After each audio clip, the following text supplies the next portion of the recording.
Depuis de nombreuses années maintenant, la profession infirmière cristallise les tensions sur l'ensemble du territoire français. Conditions de travail contraignantes et insuffisamment prises en considération, manque de main-d'œuvre au regard du vieillissement de la population, absence d'attractivité de la profession ou encore abandon prématuré du métier. Tous ces constats posent la question de l'attractivité et de la fidélisation du nouveau personnel infirmier en milieu hospitalier. C'est le sujet de l'étude menée pour ce mémoire de master. La crise sanitaire de 2020 a mis en lumière et a surtout exacerbé l'état de santé alarmant des hôpitaux en France. Pour répondre au plan d'urgence du gouvernement, une commission d'enquête a entre autres recueilli les difficultés actuelles. On peut y noter la non-durabilité de l'emploi infirmier qui conduit à un turnover sans précédent, fragilisant des équipes hospitalières, voire des départements complets.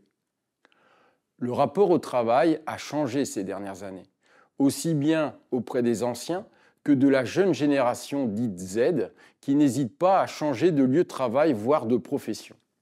La tâche est souvent rude et amère pour les directions de ressources humaines et de soins qui sont amenées à embaucher intensément et régulièrement. La thématique liée à l'attractivité et la fidélisation du personnel infirmier représente donc un sujet brûlant d'actualité que les membres dirigeants ne peuvent ignorer.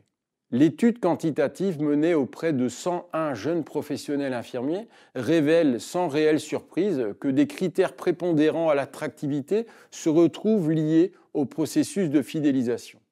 Henry Ford l'avait déjà bien compris en 1914 quand il disait à ses travailleurs « Se réunir est un début, rester ensemble est un progrès et travailler ensemble est la réussite ». Le sentiment de bien faire son travail, de pouvoir prendre le temps avec le patient, la qualité de vie et de bien-être au travail, le sentiment d'appartenance à l'institution, la reconnaissance du travail réalisé, l'opportunité de promotion et d'évolution interne, de participation à des groupes projets, de parcours d'intégration structurée et de management bienveillant redonnent du sens. Ce sont quelques facteurs que les jeunes professionnels souhaitent, car cela réinvente le métier d'infirmière à l'hôpital.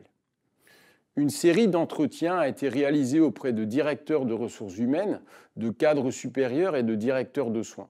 Les questions se sont orientées sur le recrutement, l'impact du management salutogénique, la marque employeur, mais aussi l'onboarding.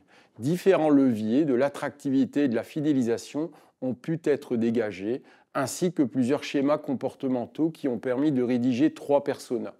Le recruteur orienté relaxation, le recruteur offensif et le recruteur prendre soin. Sans stigmatiser, ces archétypes ont pour ambition de répondre à plusieurs irritants remontés par les jeunes professionnels infirmiers. Ces personas peuvent servir de guide aux structures hospitalières, selon leur maturité bien sûr, à progresser grâce à des actions concrètes sur l'échelle de l'attractivité et de la fidélisation.